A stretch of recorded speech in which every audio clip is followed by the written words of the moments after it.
we go. Let's do it. What's up, beautiful babes? Welcome back to my channel. If you're new here, hello, I'm Jess. Today's video is the first episode of my new series for small YouTubers. I might call it like YouTube 101.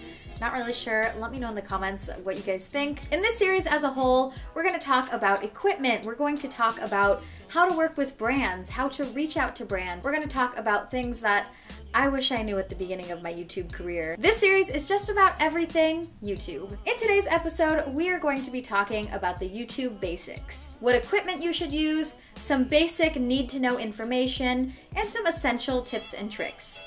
So before we get into this video, don't forget to subscribe down below if you are serious about becoming a YouTuber, pursuing YouTube as like an actual career. Make sure you put that notification bell on. You definitely don't want to miss any of this series. Last thing, I promise, in the comment section, let me know what topics you want me to cover next. I'm kind of stuck on like what path to take next, so let me know. Okay guys, without any further ado, let's get into this video. Okay, so the first thing we're going to start off talking about is equipment. That was definitely the #1 requested thing about what camera to use, what this to use, what that to use. So I'm gonna give you the lowdown. When you're first starting off on YouTube, it does not matter what you're using as long as you're creating something. I honestly promise you can film on anything. Filming on your phone is a great starting point. It's typically at no cost to you because you already have it, and it's accessible. It's right there. I would recommend filming horizontally with your back camera versus with your front camera, or the worst of both worlds, filming vertically with your front camera. It doesn't fill a screen and it's low quality. The G7X is fantastic. It is my favorite, more affordable camera. It's so high quality. You get a monitor, you can film in 60 frames a second. 60 frames a second. It has great lighting, great white balance. It's stabilized, it's fantastic, and it's at a pretty good price point for what you get. And the last option is a DSLR, which is one of those big high quality cameras, which are so amazing, but they are definitely so much more expensive. They're for sure an investment. I would not recommend starting right off the bat with an expensive DSLR. It gets crazy, but you truly are paying for amazing quality. #2 of equipment is something I feel like a lot of people forget about: tripods. You gotta have a tripod to hold your camera. Otherwise, you have to just like stack up some books and kind of try to tilt it and try to make yourself look good, which is what I did when I first started YouTube. I should have just invested into getting like a $25 tripod from Best Buy.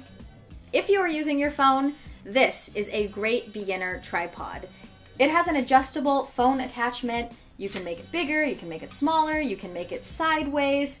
This thing is great. I think it's like $25 or $30 at Best Buy. And pro tip, Best Buy offers competitive pricing, meaning that if you find something at another major retailer, it has to be like Target, Amazon, Walmart, etc., cheaper than you find it in Best Buy, all you have to do is show the checkout person, hey, I found this on Amazon, it's the same product, and they will give you that cheaper price. Now, another great little tripod for cameras is this Joby one. It is the Joby GorillaPod, and this little bad boy can actually hold quite a bit.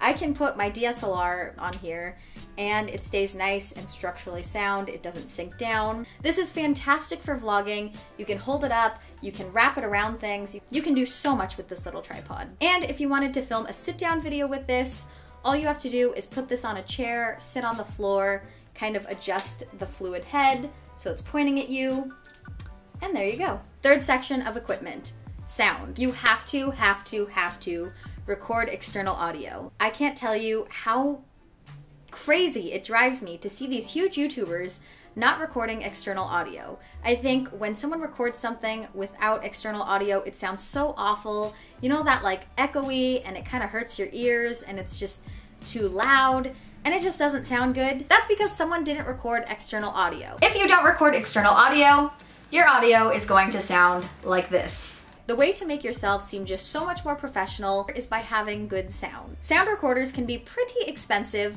but I have found a hack for how to do it at no cost at all. Now, the super easy way you can record external audio without buying some fancy sound recorder is by using your phone. So what you do is you go into your phone, select voice memos, and you just start recording. All you have to do is sync up the audio when you're editing, delete the initial audio, and boom, it sounds great. It sounds so much more professional, so much more clear and crisp. Section 4, lighting. I almost never use anything other than natural lighting. Natural lighting is my best friend. We are besties. The times I find best to film for lighting are 11 a.m. to like 4 p.m. If the sun is starting to set, I find that I get a lot of shadows, it gets dark, things change too much. But during that time zone is a great time to film. The sun's coming in at a very nice angle, and you look great. Pro tip, filming facing a window gives you the best lighting. It fills in all the shadows, it makes you look good, and just makes you look nice and even and well lit. As compared to filming against a window just makes you can't see anything. You're dark, you see dark circles, you're not well lit. Maybe you get a silhouette, maybe you get a little color.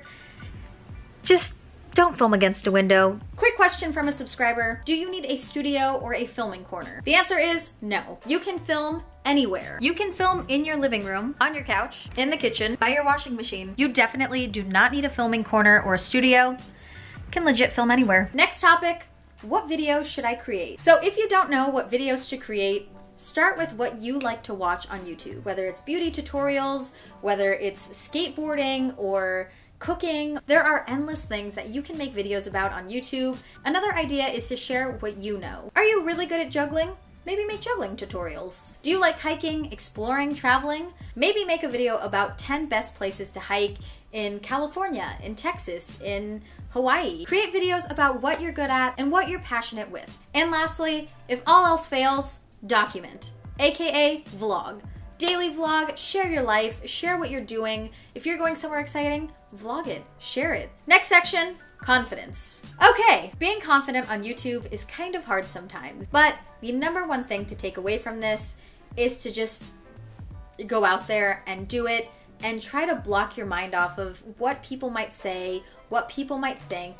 And if you really want to do it, if you want to make a video, if you want to create, if you are passionate about creating, just do it. Another huge thing about confidence is fake it till you make it. I did not feel confident doing things on YouTube for quite a while. People are going to say that I'm this. People are going to say that I'm that. So what I started doing was just forgetting about all that and pretending like I was confident, pretended like I knew what I was doing, and I kind of just threw myself out there.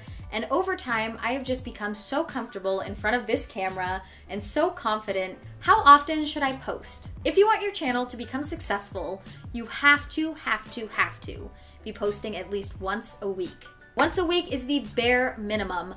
Otherwise, YouTube's algorithm is not going to show your channel as a very active channel, and it's going to push your content down. It's not going to show up in search results. YouTube's algorithm right now is favoring channels that post often. That's why currently all the daily vloggers are so popular. That's why they get so many views, is because they're posting like 5, 6, 7 times a week, and YouTube's algorithm sees them as very popular, very active, so they just push their content out. If you're not able to post more than once a week, that's totally fine, but make sure you're posting at least once a week. Otherwise, your channel's just never really going to grow. The next topic is all about a call to action. Right before you finish up your intro, always make sure you have a call to action. Now, if you don't know what a call to action is, it's basically where you tell someone to do something. Like, buy now, do this, make sure you don't forget to do this. In the case of YouTube, it's to subscribe. You definitely don't want people to forget to subscribe to you on YouTube. Don't forget to subscribe here on YouTube so you never miss a video.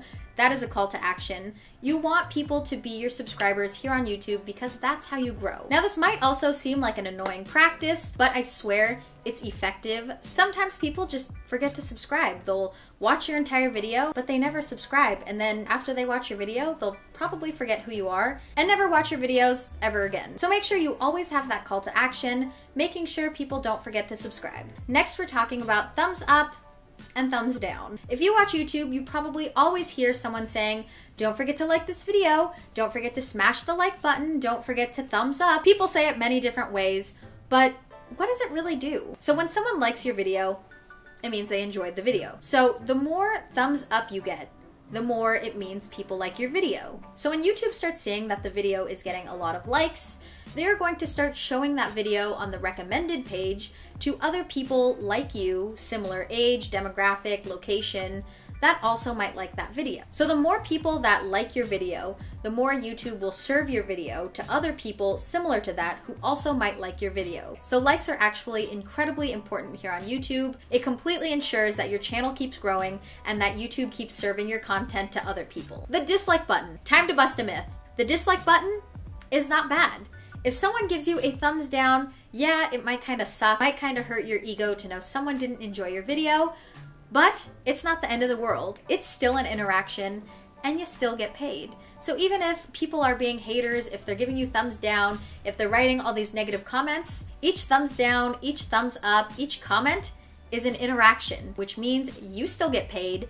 YouTube is still saying that people are watching your videos. Even if they didn't like it, people are still watching. So ultimately, it's a good thing. The next topic is about scripted versus natural content. Someone actually asked me to talk about this, whether I script my videos or if I kind of just speak organically. I never script a video. If it's a more structured video like this, where I have a lot to talk about, a lot to cover, I will always make notes and bullet points to make sure I don't forget anything. But if it's a beauty video, a haul, or a vlog, never scripted. I kind of just go. I feel like you kind of just know what to say. If you talk to the camera like it's your friend, you'll never run out of things to say. And the final topic I'm covering in this first YouTube 101 episode is hate comments. Hate comments suck. They really do. And unfortunately, having a career on the internet, it's just like you're guaranteed to have hate comments. You're guaranteed to get hate comments.